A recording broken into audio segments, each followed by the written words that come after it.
I couldn't move. I couldn't scream. I could only lie there in the darkness of my childhood bedroom, my body frozen like a corpse, while my mind screamed for help. The tea my sister Lena had brought me, the first kind gesture she'd offered in years, had turned my muscles to stone. My fingers wouldn't twitch. My lungs barely pulled air, but my ears worked perfectly. That's how I heard her footsteps pause at my door. That's how I heard her whisper to someone in the hallway, "Just make it look natural." The door creaked open. Heavy footsteps crossed the threshold. A man's silhouette blocked the faint light from the hall. He knelt beside my bed, pressed 2 fingers to my throat, and muttered something that made my blood run cold. But here's what I didn't understand, what kept me from surrendering to the darkness pulling at the edges of my consciousness. He didn't kill me. He checked if I was alive. And when he stood up, his voice was shaking. Who was this man, and why did my sister need my death to look natural? My name is April Martinez. I'm 36 years old, and I work as a senior data analyst for a consulting firm in Virginia. I've built a good life for myself, stable career, my own apartment, a retirement account that grows a little more each year. None of my family knows any of this. I learned a long time ago that sharing my accomplishments only invited silence or worse comparisons to my younger sister. Let me take you back to the week before that terrible night. I was sitting at my desk in Virginia when a letter arrived from the IRS. It claimed I had failed to report $85,000 in income from the previous year. $85,000 I had never seen, never earned, never knew existed. I assumed it was an error, maybe identity theft, maybe a clerical mistake. I planned to deal with it after I returned from Pennsylvania. My mother had just had knee surgery, and someone needed to help her recover. My father certainly wasn't going to do it, and my sister Lena, Lena, had never lifted a finger for anyone but herself in 32 years. So I requested 2 weeks off work and drove 5 hours to my childhood home. I mentioned the IRS letter to my mother during a phone call before I left, just casually the way you mention an annoying errand you need to run. I didn't notice the way her voice went tight. I didn't hear the pause before she changed the subject. I was too busy packing my suitcase and arranging for a neighbor to water my plants. I should have paid attention. Growing up in that house, I was always the afterthought. My father Richard made no secret of his preference for Lena. She was charming, where I was quiet. She was bold, where I was careful. "Lena takes after me," he would say at dinner. His chest puffed with pride. Then his eyes would slide to me, and his voice would flatten. "April. I don't know who she takes after." My mother never defended me. Gloria would sit there with her hands folded in her lap, her eyes fixed on her plate, holding something behind her expression that I could never quite name. Guilt, maybe, or fear. I spent years trying to earn the warmth she gave so freely to Lena. I never succeeded. The only person who ever saw me clearly was my grandmother, Eleanor. She died 15 years ago, but before she passed, she gave me a small tin box with a strange instruction. "Don't open this in front of your father. When you're truly on your own, you'll understand." I kept that box in my apartment in Virginia. I never opened it. I thought it was just a sentimental keepsake, not a warning I should have heeded. When I arrived at my parents' house, I expected the usual dynamic. I was right. I cooked, I cleaned. I helped my mother to the bathroom and changed her bandages and managed her medication schedule.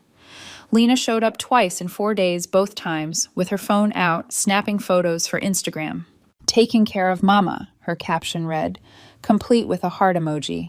She stayed for 20 minutes each visit before claiming she had somewhere else to be. I said nothing. I had learned long ago that protesting only made me look petty. On the 5th evening, something changed. Lena came into my room with a cup of herbal tea. "You've been working so hard," she said, her voice unusually soft. "I made this for you, chamomile, to help you sleep." I should have questioned it. Lena had never done anything kind for me without an audience to witness it, but I was exhausted, bone-tired from caregiving and years of being invisible. I took the cup. I drank it. 30 minutes later, my body stopped obeying me. My legs went first, then my arms, then my fingers. I collapsed onto my bed, my mind screaming inside a body that had become a prison. Through the crack in my door, I saw Lena's silhouette. I heard her whisper to someone I couldn't see, "Just do what Dad asked." The door creaked open wider and heavy footsteps crossed the threshold into my room. I could not turn my head. I could not close my eyes. All I could do was lie there staring at the ceiling while a stranger approached my bed. He knelt beside me. I felt 2 fingers press against my throat, checking my pulse. His touch was clinical professional, like someone trained to assess vital signs. He leaned closer and I could hear his breathing shallow and uneven, as if he was nervous. "She's still breathing." He muttered more to himself than to anyone else. This wasn't supposed to happen like this. The dosage was too strong. His words sent ice through my veins. Dosage. They had drugged me deliberately, and something had gone wrong. I was supposed to be unconscious, maybe worse, but instead I was trapped in this horrible in-between state, aware of everything, but unable to respond to any of it. I focused on what I could observe. His voice was deep, but unsteady. His hands trembled as he checked my breathing. This was not the behavior of a killer. This was a man caught in something he did not fully understand, and he was scared. He stood up and stepped back from my bed. Through my peripheral vision, I could see his silhouette, tall, broad-shouldered, wearing what looked like a dark jacket. He ran his fingers through his hair and exhaled slowly, the sound heavy with worry. Lena appeared in the doorway. Her voice was sharp and patient. "Is she out?" "She's breathing," the man said. "But barely. Lena, I didn't sign up for this.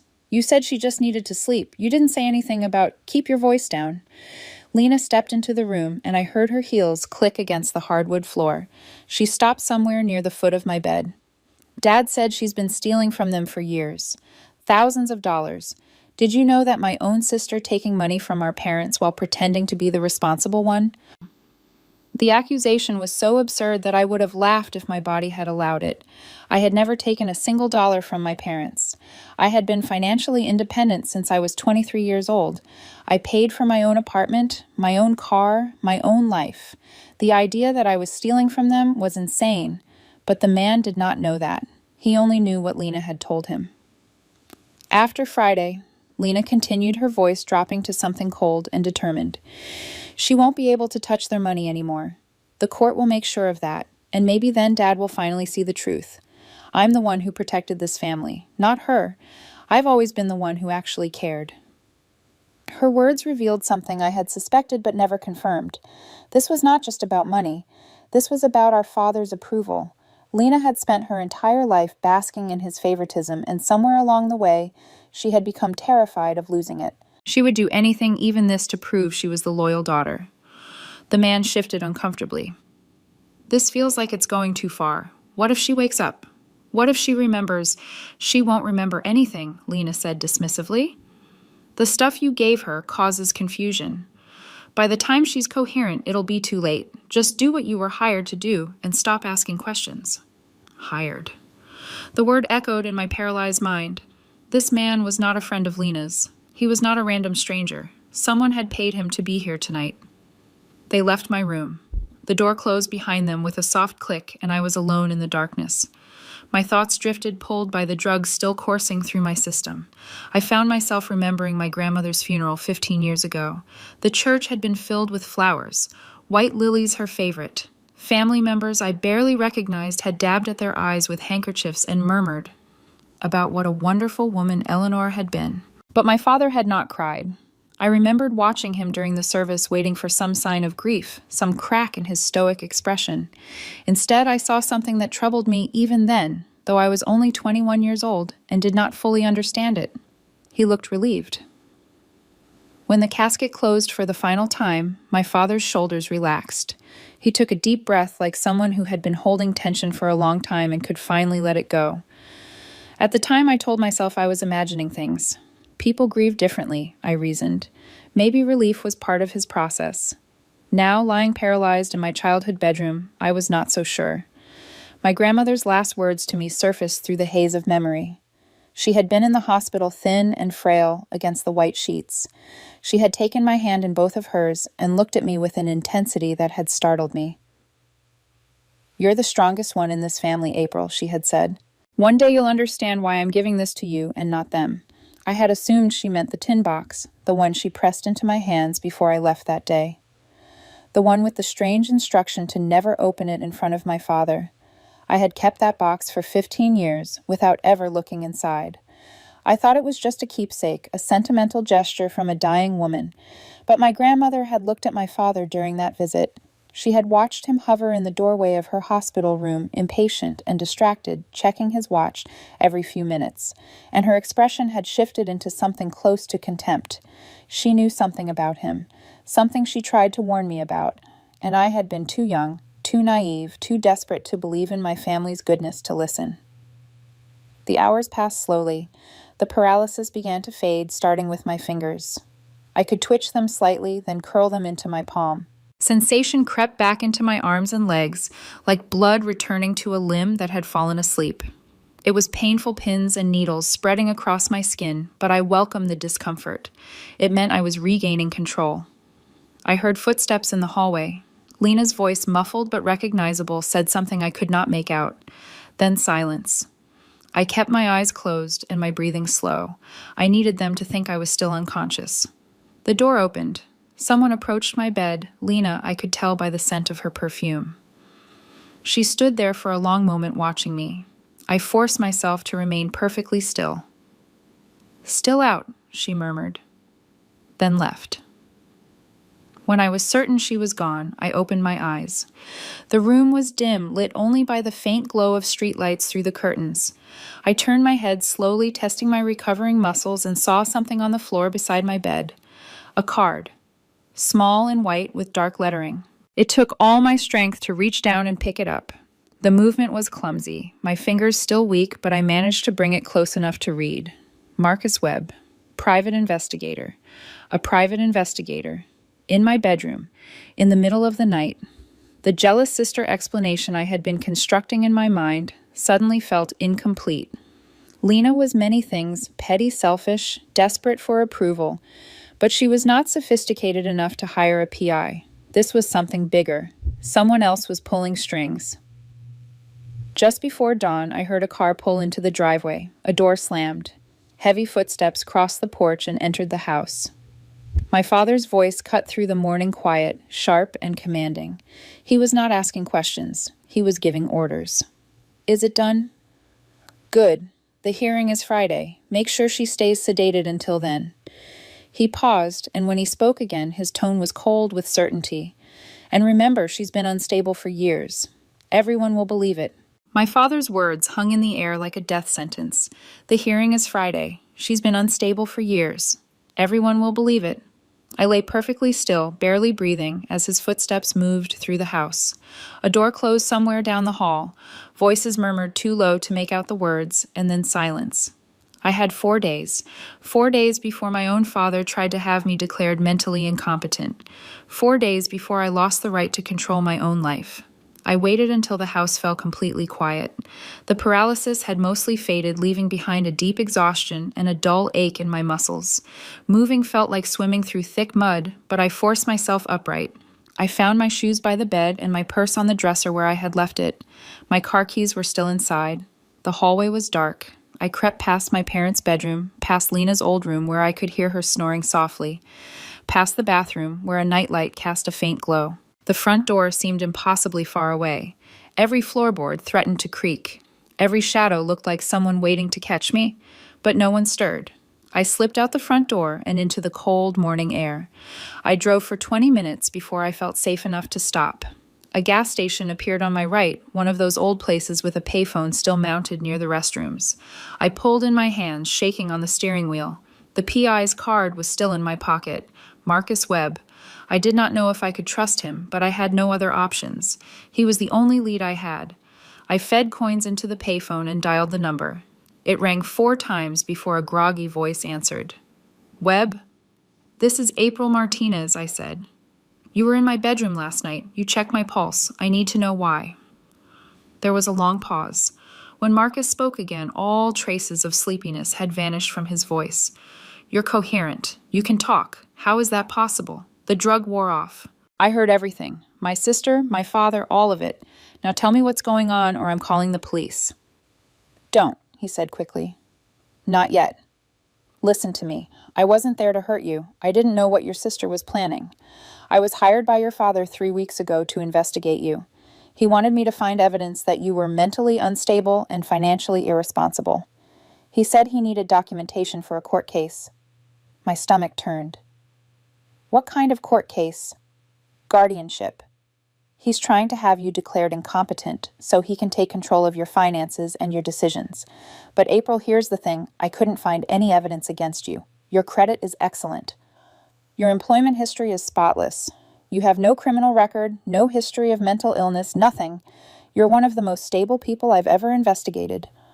I leaned against the payphone, trying to process what he was saying. If you couldn't find anything, why were you at my parents' house? I went there to warn you. I figured something was wrong with the whole situation. Your father was too eager, too insistent. But when I got there, your sister intercepted me. She introduced me to your mother as a friend who knows first aid. She said you had suddenly fallen ill and asked me to check on you. I didn't know about the drugging until I saw you lying there. By then it was too late. I'm sorry. His apology meant nothing to me. What mattered was the information. You said my father hired you. What exactly did he tell you? He said you had been stealing from your parents for years, thousands of dollars from their retirement accounts. He showed me bank statements with your signature on the withdrawal slips. He said you were mentally declining and that he needed to protect the family's assets before you drained them completely. I almost laughed. I've never touched their accounts. I haven't taken a cent from my parents since I moved out at 22. I know, Marcus said, because I did my job properly. I traced those withdrawals. The signatures were forged. The money didn't go to you, it went to accounts controlled by your father.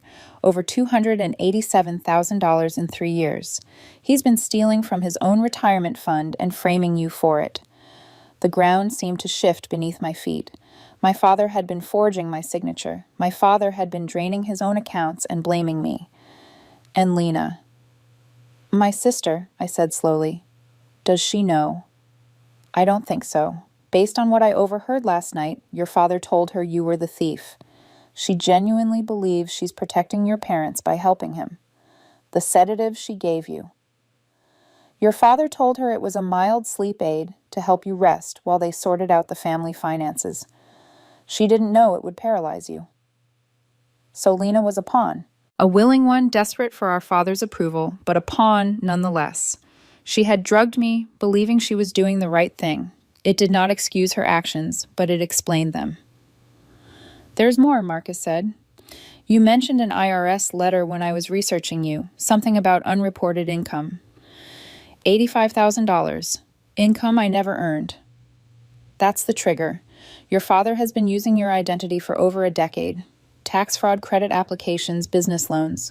He took out a $150,000 mortgage in your name in 2019. The IRS letter was the first crack in his system. If you investigated, you'd find everything. So he filed for guardianship 2 weeks ago as a preemptive strike. 2 weeks ago, I repeated, but I never received any notification. Because he listed your parents' Pennsylvania address as your residence on the petition.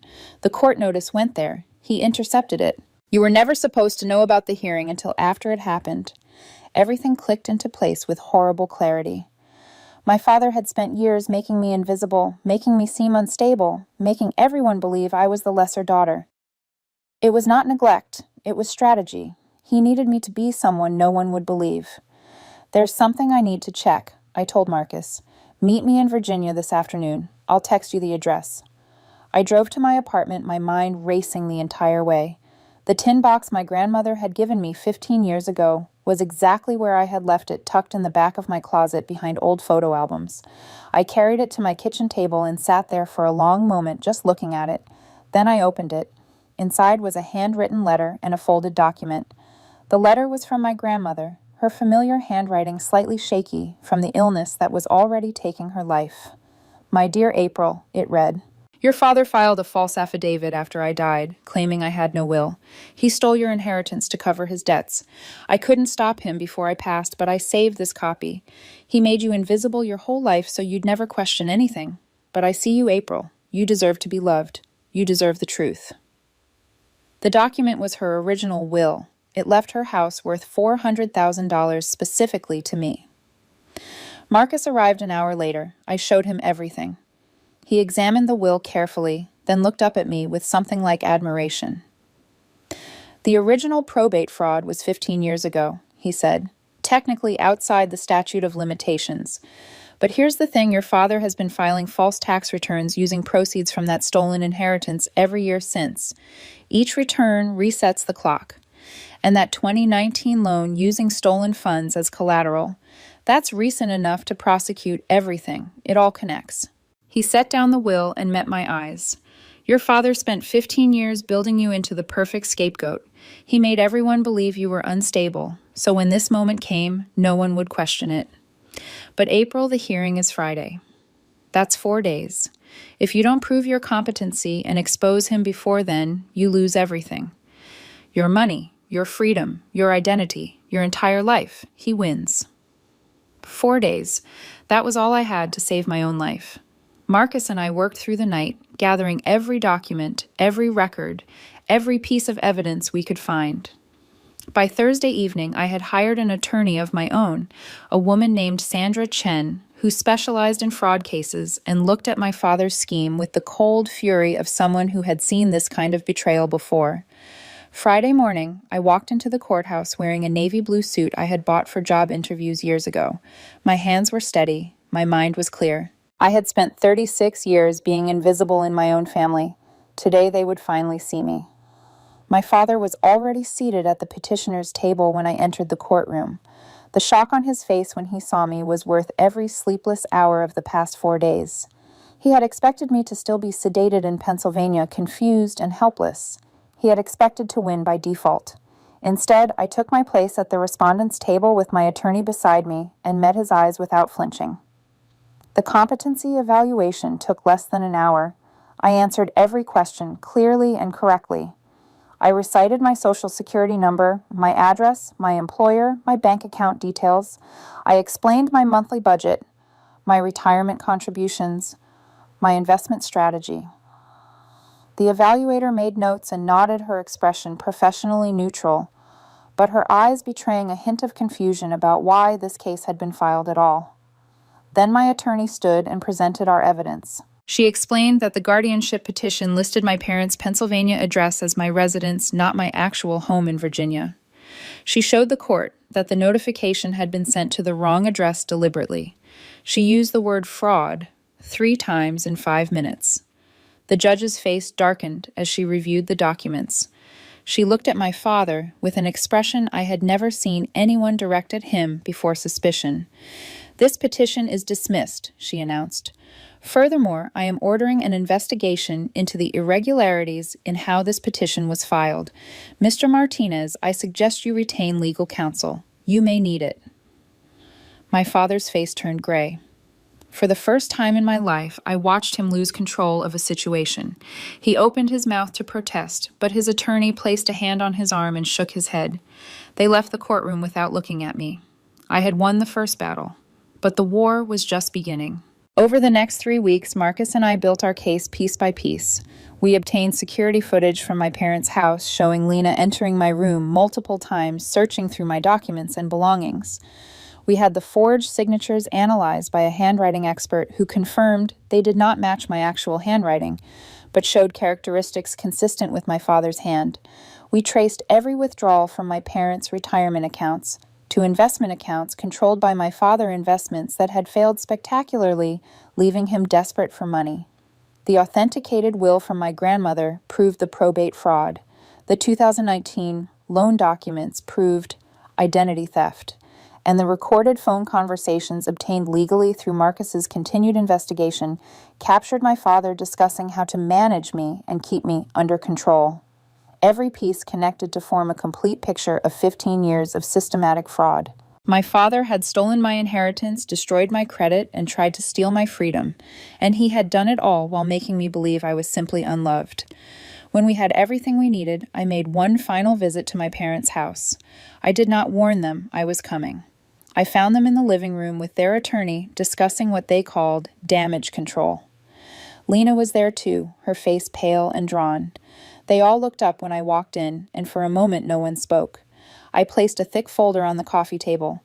Transaction records, the authenticated will, loan documents, a digital recorder. "Dad, Lena, I think it's time we talked honestly. Maybe for the first time ever."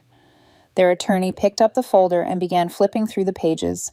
His face changed as he read first confusion, then alarm, then something close to fear. He stood up abruptly. "I need to excuse myself," he said. Richard, I strongly advise you not to say anything further without new counsel present. He left without looking back. The door closed behind him with a sound like a verdict. My father straightened in his chair, attempting to regain his authority. You've always been unstable, April. This fantasy you've constructed proves it. No one will believe.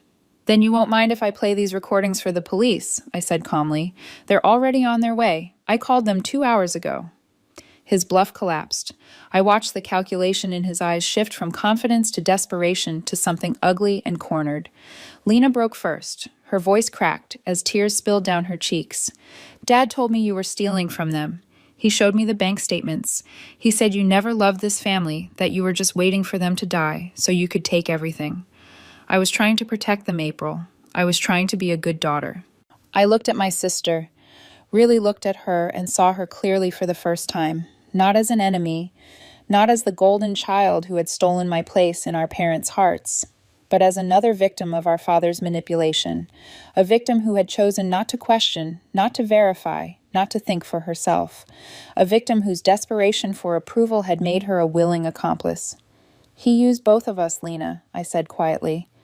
The difference is I survived on my own. You needed his approval so badly you'd believe anything he told you, even lies about your own sister. My father turned on Lena with a viciousness I had never witnessed before.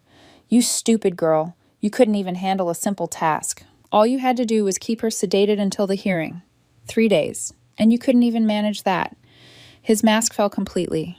This was who he really was, not a loving father, not a family patriarch, but a desperate man who saw his own children as tools to be used and discarded. A sound from the hallway made us all turn. My mother emerged from the shadows, trembling, her face wet with tears. I knew April, she whispered. I knew everything. For years. Your father threatened me. He said he'd leave me with nothing if I ever told you about the will. I was terrified of being alone. So I hid your grandmother's letter in that tin box, hoping someday you'd find it on your own. I wouldn't have to be the one to tell you. She covered her face with her hands. I was a coward. I looked at my mother with something beyond anger, a profound, exhausted understanding of who she was and who she had always been. A woman who chose silence over her own daughter, a woman who let me suffer so she could feel safe. Yes, Mom, I said. You were. Police sirens cut through the evening air. Red and blue lights flashed through the windows. Officers entered the house, and I stepped aside to let them pass.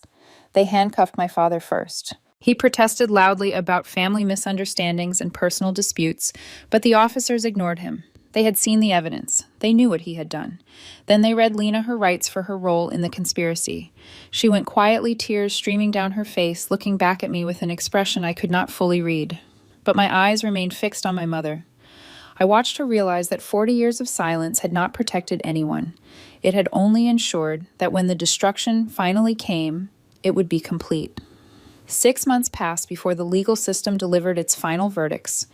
6 months of depositions and hearings and evidence reviews. 6 months of watching my family's carefully constructed facade crumble piece by piece under the weight of documented truth. My father's sentencing took place on a gray Tuesday morning in federal court. I sat in the gallery dressed simply, my hands folded in my lap. I had no prepared statement. I had no desire to speak. I only wanted to watch. Richard Martinez stood before the judge in an orange jumpsuit, his wrists shackled, his silver hair unkempt for the first time I could remember. Even now, facing the consequences of 15 years of fraud, he refused to accept responsibility. My daughter fabricated all of this. He declared, his voice carrying the same dismissive tone he had used my entire life. She's always been jealous, always been unstable. This family would have been fine without her interference. The judge, a woman in her 60s with sharp eyes and no patience for deflection, leaned forward in her chair. Mr. Martinez, the evidence against you is overwhelming and meticulously documented. You spent 15 years systematically exploiting your own daughter while ensuring she had no voice to defend herself. You stole her inheritance. You stole her identity. You attempted to steal her freedom through a fraudulent guardianship petition. The only thing unstable in this courtroom is your moral character. She paused, letting her words settle over the silent courtroom. 12 years in federal prison. No possibility of early parole. I watched them lead my father away in handcuffs. He did not look at me. He had never really looked at me, not once in 36 years. I was merely a tool to him, a convenient target, a name to sign on fraudulent documents. And now I was the reason he would spend the next 12 years behind bars. I felt no triumph, no satisfaction, only a quiet, profound relief that I had finally been believed. After a lifetime of being told I was wrong, I was worthless. I was nothing a courtroom full of strangers had looked at the evidence and seen the truth. Lena's sentencing came 2 weeks later. The charges against her were serious financial fraud conspiracy and administering a controlled substance without consent, but the court acknowledged that she had been manipulated by our father. She received 3 years of probation, 300 hours of community service, and mandatory psychological counseling. She found me outside the courthouse after the hearing, her makeup ruined from crying. Her designer clothes wrinkled and unkempt. She looked smaller than I remembered, like someone who had finally stopped performing and discovered she did not know who she really was. I was so desperate for him to love me, she said, her voice breaking. The way he seemed to love the idea of me. I never stopped to ask why he needed me to hate you. I just believed everything he said because believing him was easier than questioning him. She wiped her eyes with the back of her hand. I'm so sorry, April. I'm so sorry for everything. I looked at my sister for a long moment. I saw the girl who had grown up basking in our father's approval while I stood in the shadows. I saw the woman who had put something in my drink without asking what it would do to me. I saw someone who had made choices, terrible choices, and was only now beginning to understand their weight. I believe you're sorry, Lena. I even believe you didn't fully understand what you were doing, but you chose not to understand. You chose to believe I was a thief without ever asking me directly. You chose to put something in my drink without knowing what it really was. Those were your choices. Being manipulated doesn't erase them. I paused, searching for words that were honest without being cruel. I hope you find out who you are without Dad's approval to chase. I really do. But that's a journey you take alone, not with me. I walked away without embracing her. There was no reconciliation. There was only the truth spoken clearly for the first time between us. With my father imprisoned and all assets frozen for restitution, my mother lost everything. The family home was sold. My father's retirement accounts, his investments, his personal property, all of it went toward repaying what had been stolen from me. The court ordered full restitution of $400,000. After liquidating everything I recovered, $340,000. The remaining $60,000 was placed as a lien against any future assets my father might acquire, including his prison wages. My mother came to me a month after the sentencing, standing on the doorstep of my Virginia apartment with a single suitcase and desperation in her eyes. I have nowhere to go, she said. I know I don't deserve it, but could I stay with you, just until I figure things out? My answer came without hesitation. No, Mom. You chose silence for 36 years. You watched him diminish me, use me, steal from me, and you said nothing. You knew about Grandma's will. You knew what he was doing with my identity. And your solution was to hide a letter in a box and hope I'd magically find it someday. I took a breath, steadying myself. You're 64 years old, and you've never once stood on your own. That's not my fault, and it's not my responsibility to fix. You need to learn who you are without someone else making your decisions. That's your work now, not mine. She moved into a small one-bedroom apartment across town. For the first time in over 40 years, she had to manage her own life, pay her own bills, make her own choices exist, without someone else defining her worth. It was not punishment, it was consequence. And perhaps eventually it would become growth. I did not keep the restitution money for myself. Instead, I used it to establish the Eleanor Martinez Foundation, named after the grandmother who had seen me clearly when everyone else looked right through me. The foundation provides legal resources, financial education, and support services for women escaping financial abuse and family exploitation. Its motto is simple: your worth was never theirs to decide. I bought a small cottage by a quiet lake in Virginia. I filled it with plants and books and a kind of silence I had never known before, peaceful silence, not the suffocating kind I grew up with. I began writing my memoir not for revenge, but for the women who might read it someday and recognize their own story in mine. 6 months after everything ended, my mother came to visit. I allowed her inside for 1 cup of tea, but the boundaries between us remained clear and firm. I'm proud of you, she said quietly, her hands wrapped around the warm cup. I should have said that years ago, decades ago. Yes, I agreed. You should have. Her eyes filled with tears. Can you ever forgive me? I considered the question carefully before answering. I don't know yet, Mom. Maybe someday. But I want you to understand something. Forgiveness isn't the same as reconciliation. Healing doesn't require forgetting. I can release the anger without inviting you back into my daily life. I can understand your fear without excusing what it cost me. I set down my teacup and met her eyes directly. I am choosing to heal. That's about me, not about you. And right now, healing means building a life where I decide who gets access to it. She nodded, tears falling freely down her cheeks. She did not argue. Perhaps she finally understood. That night, after she left, I stood on my porch and watched the sun set over the lake. I thought about the girl I used to be, invisible, unheard, convinced that her family's blindness meant she had no value. I thought about my grandmother, who saw me when no one else did, who hid the truth in a tin box and trusted me to find it when I was ready. I thought about the night I lay paralyzed in darkness, waiting for the end, only to discover that the door opening wasn't death at all.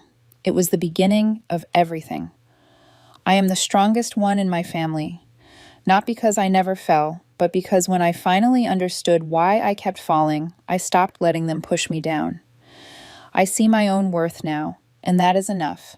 April's story teaches us something every woman needs to remember. Your worth is not determined by how your family treats you. Sometimes the people who should love us the most are the ones who cause the deepest wounds. But their blindness does not make you invisible. It makes them blind.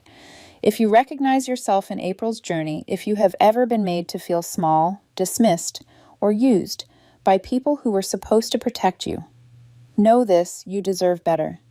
You deserve to be believed. You deserve to take up space. And you have every right to set boundaries even with family, even when it is hard, even when others do not understand. Financial abuse is real. Emotional manipulation is real. And walking away from toxic relationships is not selfish. It is survival. If this story touched your heart, please subscribe to our channel so you never miss another powerful story like this one. And I want to hear from you. Have you ever had to stand up against your own family to protect yourself? What gave you the strength to fight back? Share your story in the comments below. Your words might give someone else the courage they need today. I was drowning in my own lungs when my sister ripped the oxygen tube from my face. "Stop faking it," Hannah hissed, her manicured nails scratching my cheek as she yanked. "You just want pity." The air vanished. My chest collapsed inward like a crushed soda can. I clawed at the empty space where the tube had been, my vision, swimming with black spots, my throat making sounds I didn't recognize, desperate animal gasps that echoed off the hospital walls. My parents stood 3 feet away. They said nothing. My mother crossed her arms. My father looked at his phone. I reached toward them, hand trembling, begging without words. "Help me. Please. I'm your daughter too." Hannah rolled her eyes. "See, she's fine. Just dramatic as always." What none of them knew, what would unravel everything they believed about our family, was that someone was standing right behind them in the doorway. And 2 weeks later, at our grandfather's will reading, that man would place his hand on my sister's shoulder and speak 6 words that destroyed her entire world. Have you ever been invisible to the people who were supposed to love you most? My name is April Warren. I'm 35 years old, a healthcare consultant who helps hospitals streamline their operations. I've built a successful career in Denver, own my own condo, and manage my chronic lung disease with careful discipline. None of my family knows any of this because none of them have ever thought to ask. I grew up as the invisible daughter in a family that only had eyes for my younger sister. From the time I was 8 years old and Hannah was 2, I learned that my role was to be strong, self-sufficient, and undemanding. Hannah was delicate. Hannah needed extra attention. Hannah required protection from a world that might bruise her precious feelings. I was expected to handle whatever life threw at me without complaint because that's what big sisters do. Grandfather Charles was the only exception. When I was 12, he found me crying behind his tool shed after my parents forgot my birthday for Hannah's dance recital. He knelt down, wiped my tears with his calloused hands, and said something I've carried with me ever since. "April, you are a gem hidden in darkness. One day the light will find you." I didn't fully understand what he meant then. I think I'm only beginning to understand now. When grandfather died 2 weeks ago, I drove 4 hours from Denver to Colorado Springs for his funeral. I stood in the back of the church while Hannah sobbed dramatically in the front pew, surrounded by relatives offering tissues and sympathetic embraces. My mother announced to everyone that Hannah had been such a comfort to Dad in his final days, while I had been too busy with work to visit. The truth was that no one had told me grandfather was declining until 3 days before he passed. By the time I arrived, he was already gone. After the service, Hannah cornered me near the coat closet. Her eyes were dry, despite the performance she'd given minutes earlier. She leaned close, her perfume overwhelming, and whispered with a smile that didn't reach her eyes. "Grandfather left everything to me, April. The house, the investments, everything. You should get used to that." She patted my cheek like I was a child. Some of us were actually there for him. I wanted to scream. I wanted to tell her that I'd called grandfather every Sunday for 15 years, that we'd talked about books and history and the meaning of life, while she was too busy posting photos of herself online. But I said nothing. I never did. That was my role. The stress of the funeral, the grief, the altitude change from Denver, my lungs couldn't handle it. That night, I woke at 2 a.m., unable to breathe, my chest tight, as if someone had wrapped iron bands around my ribs. I called 911 and was rushed to St. Mary's Hospital, where doctors admitted me to the ICU and connected me to oxygen. When my family arrived the next morning, I expected concern. What I received was irritation. My mother stood at the foot of my bed with her arms crossed. "April, you always make everything complicated. We have the will reading to handle. Your father has to arrange the estate paperwork." Hannah examined her manicure. "She's probably faking it anyway. She always did love attention." I tried to explain that COPD wasn't something you could fake, that my oxygen levels had dropped dangerously low, but my mother just sighed and said they'd be back later after they handled more pressing matters. It was Hannah who stayed behind. She said she'd keep me company, but the moment our parents disappeared down the hallway, her expression changed. She glanced toward the door, confirming we were alone. That's when she ripped the breathing tube from my face, and that's when the door opened behind her. Dr. Marcus Keller stood in the doorway, his face unreadable, as he watched my sister step back from my bed. He moved quickly, reattaching my oxygen, checking my vitals, his hands steady and professional. But when he turned to Hannah, his voice was cold as steel. "What did you just do?" Hannah stammered something about the tube being loose. But I saw something flicker in Dr. Keller's eyes, something that told me this wasn't the first time he'd witnessed cruelty in this family. Dr. Keller ordered Hannah to leave immediately. She protested, claimed it was a misunderstanding, said the tube had simply come loose. But Keller's expression remained stone cold, and eventually Hannah grabbed her purse and stormed out, muttering something about ungrateful sisters and wasted time. I lay there trembling, my throat raw, my mind racing with questions I couldn't form into words. Keller checked my vitals twice, adjusted my oxygen flow, and told me to rest. But rest felt impossible when the person who was supposed to be my sister had just tried to suffocate me. The next morning, after the doctors completed their rounds and my family sent word they were too busy with estate matters to visit Keller, returned to my room. He pulled a chair close to my bed and sat down with the weariness of someone carrying a heavy burden. He asked how I was feeling. I told him the truth. Physically, I was recovering. Emotionally, I was shattered. He nodded slowly as if he understood more than I realized. Then he said something that changed everything. He told me that meeting me here was not a coincidence. He had known my grandfather, Charles Warren, for 5 years. Charles had been his patient, coming in regularly for heart checkups and eventually for the surgery that was supposed to give him more time. During those years, they had talked about many things: family, regrets, the people Charles loved, and the people who worried him. My name came up often. I stared at him, unable to process what I was hearing. Keller continued. He said that 3 years ago, during one of their appointments, Charles had made an unusual request. He asked Keller to watch over me if I ever ended up at St. Mary's. Charles knew about my lung condition. He knew that Colorado Springs was my hometown, that I might return someday and need medical care here. He wanted someone on my side. Keller remembered exactly what Charles had said. "April is the granddaughter my family forgot. She has no one in her corner. If anything ever happens to her, please be there." Keller had promised, never expecting the day would actually come. Until last week when he saw my name on the admission list. I couldn't speak. My grandfather had thought of me. He had planned for me. He had asked a stranger to protect me because he knew my own family wouldn't. Keller reached into his coat and pulled out a folder. He said Charles had given this to him 6 months ago, with instructions to pass it to me when the time was right. Inside were newspaper clippings, printed articles, pages from industry publications. All of them were about me.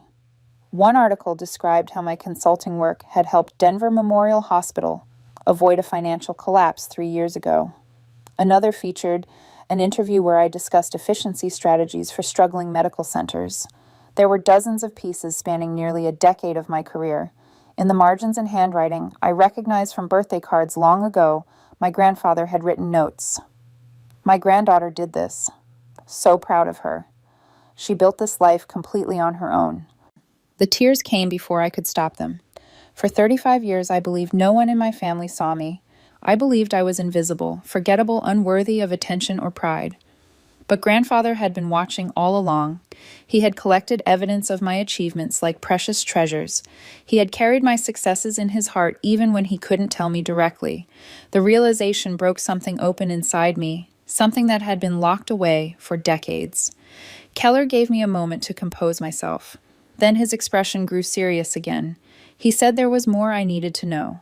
Charles had confided in him about Hannah as well, and the picture was not pretty. My sister had made some terrible financial decisions 2 years ago. She had invested heavily in a business venture that collapsed completely, leaving her with nearly $200,000 in debt. She had hidden it from everyone, maintaining her lifestyle with credit cards, and borrowed money sinking deeper every month. Charles discovered the truth when creditors started calling his house looking for her. Hannah saw the inheritance as her only way out. She needed that money desperately. She needed it so badly that she would do almost anything to make sure she got it. Suddenly, Hannah's behavior made a different kind of sense. The cruelty wasn't just sibling rivalry or jealousy. It was desperation. She was a drowning woman grasping at anything that might save her, and I was standing between her and the life raft she believed she deserved. The door opened and a woman in scrubs entered. She introduced herself as Rosa Martinez, the night nurse taking over for the evening shift. She was perhaps 50 years old, with kind eyes and silver streaks in her dark hair. She checked my monitors, asked how I was feeling, then turned to Keller with a meaningful look. She said quietly that she needed to tell him something. She had been at the door yesterday when it happened. She saw everything. She saw my sister rip that tube from my face and stand there watching me choke. Keller asked if she would be willing to testify to what she witnessed. Rosa didn't hesitate. She said she had a 78-year-old mother at home. If anyone ever did something like that to her mother, she would never forgive them. She would absolutely testify. Then Rosa looked at me, and something in her expression shifted. She said there was something else I should know. She had worked at this hospital for over 20 years, and she remembered patients and their families.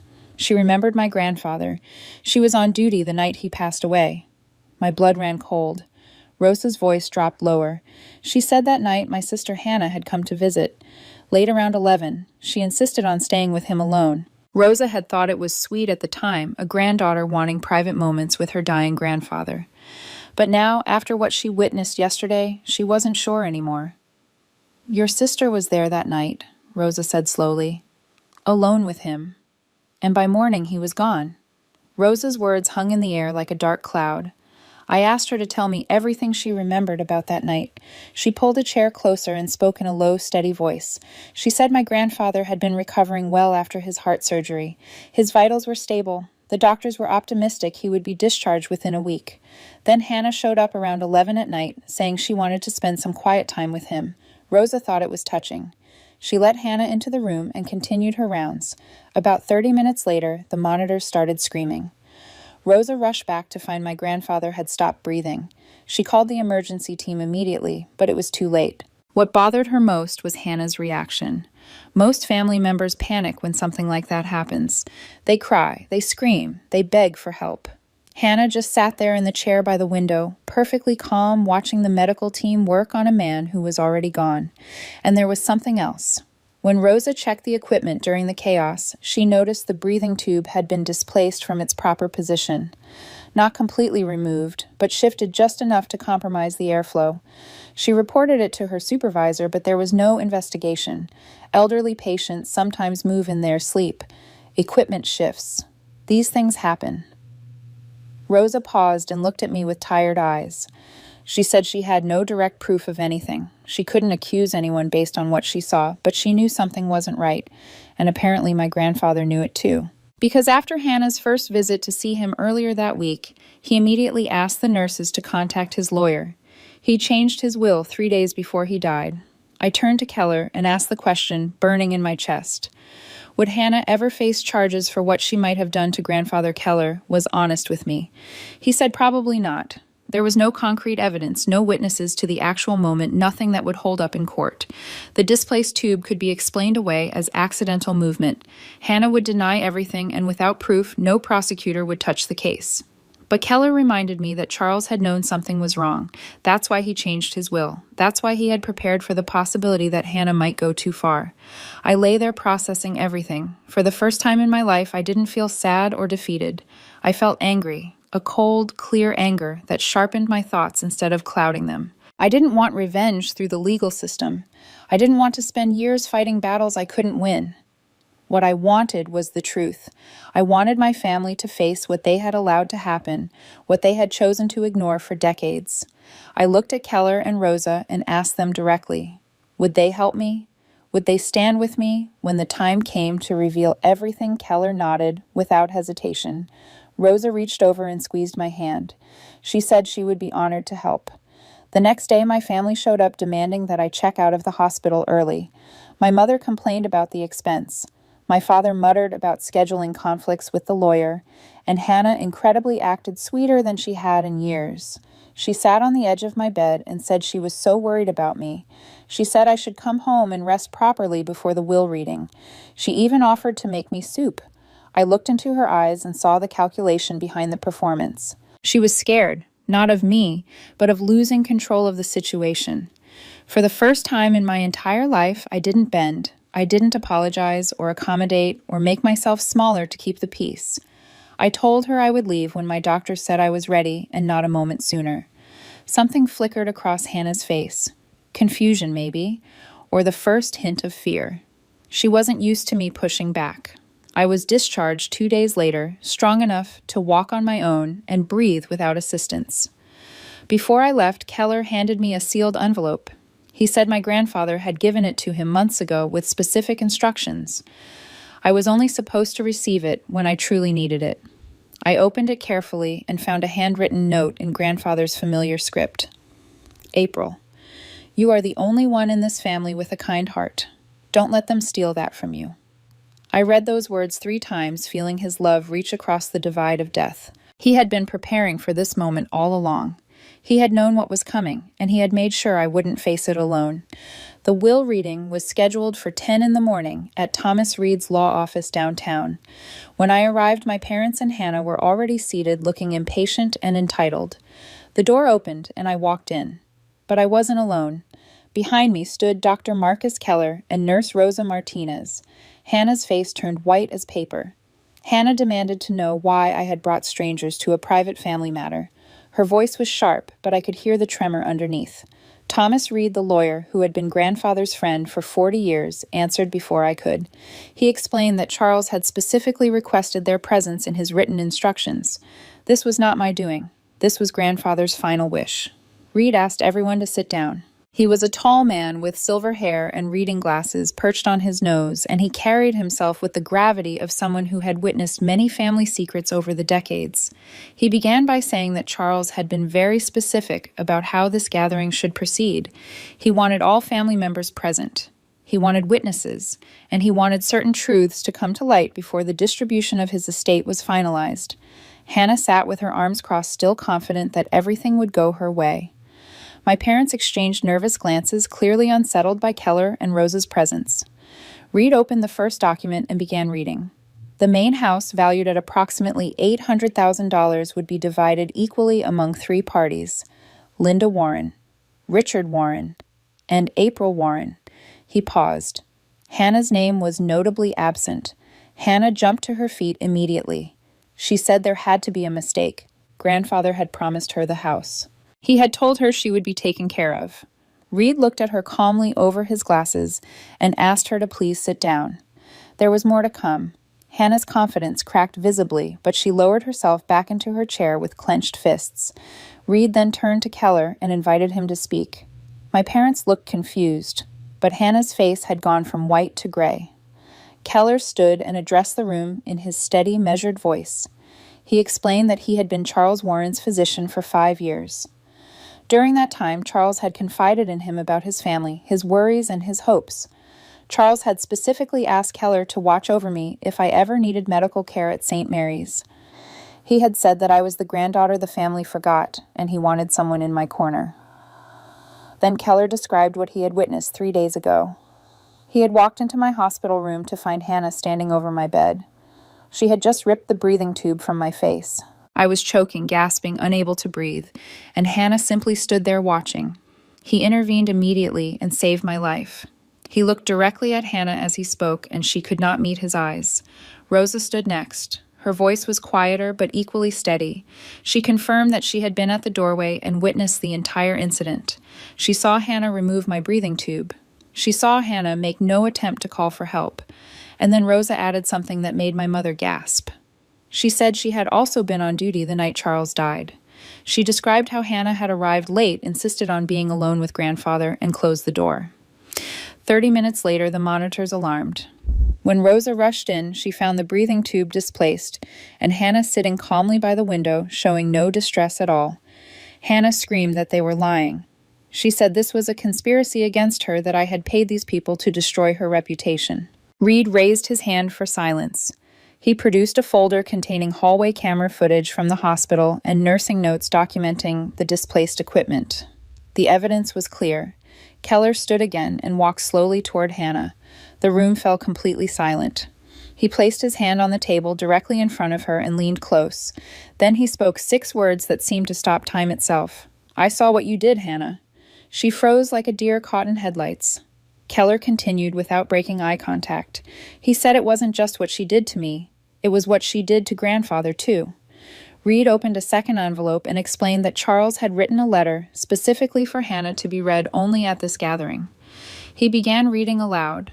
"Hannah, I loved you the wrong way. I loved you with silence and false hope. I thought if I gave you enough, you would learn to love others. But I was wrong.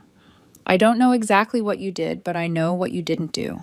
You didn't love your sister. You didn't respect me. You only ever saw what you could take. If you're reading this letter, it means you still haven't changed. I hope someday you'll understand that love cannot be bought and forgiveness cannot be demanded." Hannah broke down, but not in remorse. She screamed that this wasn't fair, that she deserved that money, that grandfather had no right to judge her. My mother tried to defend her, saying Hannah was just impulsive, that she didn't mean any harm. Keller cut her off. He asked my parents directly if they had known Hannah had problems for years. The silence that followed was answer enough. My father finally spoke, his voice broken. He said they thought if they loved Hannah enough, she would eventually change. I found my voice at last. I asked them, what about me? Didn't I deserve to be loved too? Neither of them could answer. Reed cleared his throat and opened the final envelope. He announced that there was one more section in the will. Charles had reserved this portion specifically for me. He read the details aloud. The entire room went silent. Reed read the details of grandfather's final gift to me, and with each word, I felt something shift inside my chest. Charles had left me the mountain retreat house in Estes Park, a beautiful property valued at $400,000. He had written in his instructions that this was the place where I could finally breathe freely away from the family that had suffocated me for so long. He had also established a healthcare trust fund of $150,000 specifically designated for my ongoing medical treatment, ensuring I would never have to worry about affording the care my lungs required. And finally, he had bequeathed me his entire rare book collection, the same worn volumes we had read together when I was a child, spending summer afternoons in his study, escaping into worlds where daughters were treasured and families actually loved each other. The room remained frozen in stunned silence. Hannah looked like she might collapse. Her face had gone from white to gray to something almost green, and her hands gripped the armrests of her chair so tightly, her knuckles protruded like small stones beneath her skin. My parents stared at the floor, unable to meet anyone's eyes, suddenly fascinated by the pattern of the carpet beneath their feet. Nobody spoke. Nobody moved. The only sound was the gentle ticking of the antique clock on Reed's bookshelf, counting the seconds of their collective shame. Reed reached into his folder once more and produced one final envelope, this one addressed to me personally in grandfather's handwriting. He handed it across the polished mahogany table, and I accepted it with trembling fingers. The paper felt fragile and precious, like holding a piece of grandfather himself. I opened it carefully, not wanting to tear anything, and unfolded the letter inside. His familiar handwriting filled the page, slightly shaky from his age, but still unmistakably his. "My dearest April," he had written, "you are the gem hidden in darkness that I spoke of so many years ago when you were just a sad little girl crying behind my tool shed. I have watched you grow into an extraordinary woman, despite everything working against you, and my heart has swelled with pride at every achievement you earned through your own determination. I am sorry I didn't protect you sooner. I am sorry I didn't stand up to your parents and demand they treat you fairly. I was old and afraid to confront my own children about how they had failed you. I told myself that keeping the peace was more important than speaking the truth. I convinced myself that things would get better on their own, that your mother and father would eventually see what I saw in you. I was wrong, and I will carry that regret with me into whatever comes next. But through this I want you to finally know what I should have said out loud every single day of your life. I always saw you, April. I was always proud of you. You built a beautiful life despite every obstacle, and you did it with grace and dignity that your sister will never understand. Live for yourself now, not for anyone's approval, not for anyone's permission, not for the hope that someday your family will finally love you the way you deserve. The light has finally found you, my precious girl. Step into it and never look back. With all my love forever and always, your grandfather who adores you." I couldn't stop the tears. They fell onto the paper, blurring some of the words, and I didn't care. For 35 years, I had believed I was invisible and worthless to my family. For 35 years, I had worked harder, achieved more, and asked for less, hoping that someday someone would notice. Now I held proof in my hands that the person who mattered most had seen me all along. He had loved me. He had been proud of me. He had collected articles about my career and written notes of admiration in the margins, and he had found a way to tell me everything I needed to hear, even after death had stolen his voice. Reed allowed me a moment to compose myself before clearing his throat and addressing the room again. His tone became more formal, almost clinical. He explained that given the testimony provided by Dr. Keller and Nurse Martinez, I had substantial legal grounds to pursue a civil lawsuit against Hannah for assault causing bodily harm. The evidence was clear and well documented. I could also file a report with the police that might lead to criminal charges being investigated. The hospital had preserved the hallway camera footage. The nursing notes were official medical records. Combined with two credible witnesses, the case against Hannah was strong. Hannah's composure shattered completely. She leaped from her chair and rushed toward me, falling to her knees beside my seat like a supplicant before a queen. She grabbed my hands before I could pull away and begged me not to do this to her. She said she was sorry that she hadn't meant any of it, that she was under so much stress with her financial problems that she hadn't been thinking clearly. She said we were sisters, that blood was thicker than water, that families were supposed to forgive each other. She pleaded with me to consider what pressing charges would do to our parents, to our family's reputation, to the memory of grandfather himself. Tears streamed down her face, ruining her expensive makeup, and for a moment she almost looked sincere. I let her finish. I let her exhaust every excuse and justification and manipulation she had in her arsenal. Then I gently removed my hands from her grip and gave her my answer. I told her I would not sue her. I would not press charges. I would not pursue any legal action against her whatsoever.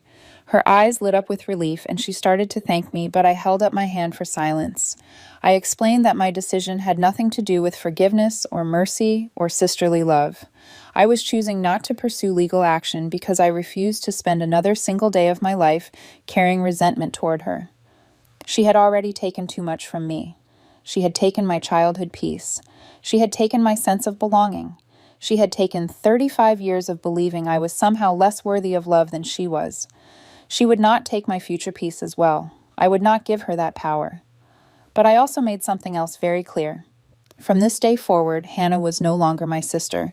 I wanted no contact with her, no phone calls, no texts, no holiday gatherings, no pretense of family bonds that had never truly existed. She was a stranger to me now, and that was how she would remain for the rest of our lives. She would have to face her $200,000 of debt entirely on her own. She would have to explain to our aunts and uncles and cousins why grandfather had removed her from his will. She would have to live every day with the knowledge that the people in this room now knew exactly who she was and what she was capable of doing. Those were her consequences. They would follow her like shadows for the rest of her life.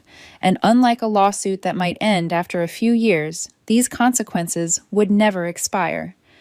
Hannah stared at me with something between hatred and despair. She opened her mouth to argue, but no words came out. She had finally run out of manipulations. She stumbled back to her chair and collapsed into it, broken in a way I had never seen before. I felt nothing. No satisfaction at her suffering. No pity for her situation. Just a calm emptiness where the pain and anger used to live. My parents tried to speak next. My mother leaned forward with wet eyes and said she hadn't known things were this bad between Hannah and me. She said she was sorry that she never meant for any of this to happen, that she loved both her daughters equally and had always tried her best. I looked at her for a long moment before responding. I told her she had known. She had always known. Every time Hannah mocked me, and she said nothing. Every time my accomplishments were ignored, while Hannah's smallest efforts were celebrated. Every time I asked for help and was told to handle it myself because I was the strong one. She knew. She simply chose not to see, because seeing would have required her to act, and acting would have meant confronting Hannah, and confronting Hannah was something she had never been willing to do. My mother had no response. She just sat there with tears running down her cheeks, finally facing the truth she had spent decades avoiding. My father cleared his throat and asked if I could ever forgive them. His voice cracked on the question. I considered it carefully before answering. I told him I needed time, maybe a very long time, perhaps years. I wasn't cutting them off completely the way I was cutting off Hannah, but I was establishing clear boundaries that should have existed decades ago. If they wanted me in their lives going forward, they would have to prove it through consistent actions over time, not empty words spoken in moments of crisis. They would have to earn back the trust they had spent 35 years destroying. Whether they were capable of that remained to be seen. 3 months later, I moved into grandfather's mountain retreat. The house sat on a forested hillside overlooking the Rocky Mountains, surrounded by towering pine trees and clean, crisp air that my damaged lungs welcomed like a healing gift. Every morning, I woke to the sound of birds and wind through the branches instead of traffic and sirens. Every evening, I watched the sunset paint the peaks in shades of gold and crimson and deep purple. I set up grandfather's book collection in the study, exactly as he had kept it alphabetized by author with his favorites on the shelf nearest the reading chair. I could almost feel him there with me, nodding in approval. I began writing. Not for revenge, not to expose my family to the world or seek some final form of public punishment. I started writing a memoir about my journey because I knew there were other women out there who had been forgotten by their families too. Women who had spent their whole lives feeling invisible. Women who had been told they were too sensitive, too dramatic, too demanding, when all they wanted was the same love freely given to others. Women who needed to know they weren't alone and that survival was possible. If my story could help even one of them find the courage to walk away from toxic relationships, then everything I had suffered would have meaning. Keller became a trusted friend in those months. We met for coffee once a month at a small cafe in town, and he told me stories about grandfather that I had never heard before, how Charles had worried about me constantly during their appointments, asking Keller hypothetical questions about lung conditions and treatment options. How he had talked about my accomplishments with beaming pride to anyone who would listen, showing off those collected articles to nurses and receptionists. How he had spent his final years quietly putting plans in place to protect me, even after he was gone. Those conversations helped me heal in ways I hadn't expected. They gave me back pieces of my grandfather that death had tried to steal. One quiet afternoon in early autumn, I stood on the balcony, watching the last golden light fade behind the mountain peaks. I held grandfather's favorite book in my hands, a worn collection of poetry he had read to me when I was small, and the world still seemed full of possibilities. The binding was soft, from decades of loving use. I opened it carefully to the first page and found an inscription I had somehow never noticed before, written in his handwriting from 20 years ago when I was just 15 years old. For April, my strong little girl, someday you will understand your own worth. I smiled. For the first time in my 35 years of life, I think I finally did. My phone rang, breaking the peaceful silence. I glanced at the screen. Rosa's number. I answered, and her warm voice came through with barely contained excitement. She said she had just spoken with a journalist from a major women's magazine who had somehow heard about what happened at St. Mary's Hospital. The journalist didn't want gossip or scandal. She wanted to write about my story as a message of hope, a beacon for other women who had been made invisible by the families that should have protected them. Rosa asked if I was interested in talking to her. I looked out the window at the mountains. My grandfather had loved the mountains he had given to me, so I could finally breathe freely without the weight of my family's indifference crushing my chest. "Give her my number," I said. The light had found me at last, and I was ready to share it with the world. And so April's story comes to an end, but in many ways it is only the beginning. She spent 35 years believing she was invisible, believing she was somehow less worthy of love than her sister, believing that no matter how hard she worked or how much she achieved, she would never be enough for the people who were supposed to love her unconditionally. It took losing her grandfather to discover that she had never been invisible at all. The one person who truly mattered had seen her the entire time. He had watched her grow into an extraordinary woman. He had collected evidence of her accomplishments like precious treasures. And when he knew his time was running out, he made sure to leave her not just an inheritance of money and property, but something far more valuable, the knowledge that she had always been worthy of love.